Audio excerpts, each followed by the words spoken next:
കേരളത്തിന് 500 മെഡിക്കൽ സീറ്റുകൾ കൂടി അനുവദിച്ച നാഷണൽ മെഡിക്കൽ കമ്മീഷൻ.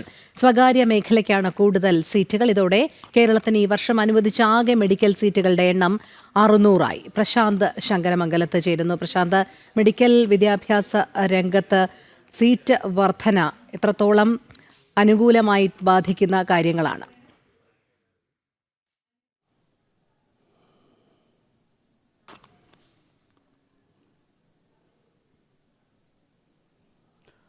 രോഹിണി, വളരെ ഗുണകരമായ മാറ്റം ഉണ്ടാകുമെന്ന് തന്നെയാണ് നിരീക്ഷകരും വിലയിരുത്തുന്നത്. അതായത് ഇനി ഈ വരുന്ന വർഷം MBBS അനുവദിച്ചവർക്കടക്കം ഇതിൻ്റെ ഒരു ഗുണഫലം ലഭിക്കും എന്നാണ് നിലവിൽ മനസ്സിലാക്കുന്നത്. പുതിയതായി ഒരു മെഡിക്കൽ കോളേജ് കൂടി അനുവദിച്ചിരിക്കുന്നു പാലക്കാട്. ഇതുൾപ്പെടെയാണ് ഈ 500 സീറ്റ് എന്ന് പറയുന്നത്.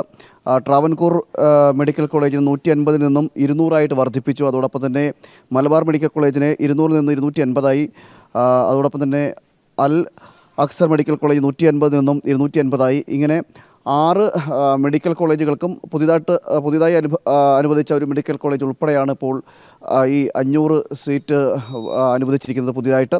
അങ്ങനെ മുഴുവനായി നോക്കുമ്പോൾ ഈ വർഷം അനുവദിച്ച സീറ്റുകളുടെ എണ്ണം 600 ആവും. നേരത്തെയും അനുവദിച്ചിരുന്നു, 100 സീറ്റുകൾ അനുവദിച്ചിരുന്നു. അതുകൂടെ കൂടി ചേർക്കുമ്പോൾ ഒരു 600 സീറ്റുകളാണിപ്പോൾ അനുവദിച്ചിരിക്കുന്നത്. വലിയ രീതിയിൽ ഗുണകരമായിട്ടുള്ള മാറ്റം ഉണ്ടാകും എന്ന് തന്നെയാണ് മനസ്സിലാക്കുന്നത്. MBBS പുതുതായി അപേക്ഷിച്ചിരിക്കുന്ന വിദ്യാർത്ഥികൾക്കടക്കം ഇതിൻ്റെ ഗുണഫലം ലഭിക്കുകയും ചെയ്യും. അല്പസമയം മുമ്പാണ് ഇതുമായി ബന്ധപ്പെട്ട ഉത്തരവുകൾ ഇറങ്ങിയതെന്നാണ് മനസ്സിലാക്കാൻ കഴിയുന്നത്. നാഷണൽ മെഡിക്കൽ കമ്മീഷൻ്റെ ഭാഗത്തു നിന്നാണ് ഈ 500 പുതിയ സീറ്റുകൾ കൂടി അനുവദിച്ചുകൊണ്ടുള്ളൊരു ഉത്തരവ് ഉണ്ടായിരിക്കുന്നത്. എന്തായാലും നേരത്തെ തന്നെ ഒട്ടേറെ വിദ്യാർത്ഥികൾക്ക് സീറ്റുകൾ ലഭിക്കുന്നില്ല എന്നടക്കമുള്ള ലഭിക്കാതെ പോകുന്നൊരു സാഹചര്യമൊക്കെ നേരത്തെ നിലനിന്നിരുന്നു. അതുകൊണ്ട് തന്നെ ഈ നിലവിലെ സീറ്റ് അനുവദിച്ചിരിക്കുന്നത് വലിയ രീതിയിൽ ഗുണകരമായിട്ടുള്ള മാറ്റം ഉണ്ടാകും എന്നും ആണിപ്പോൾ മനസ്സിലാക്കുന്നത്. എന്തായാലും പാലക്കാട് ജില്ലയിൽ ഒരു പുതിയ മെഡിക്കൽ കോളേജ് കൂടി അനുവദിച്ചത്, അതിൻ്റെ കൂടി ഉത്തരവും ഇതിനോടൊപ്പം തന്നെ എത്തിയിട്ടുണ്ട്. രോഹിണി.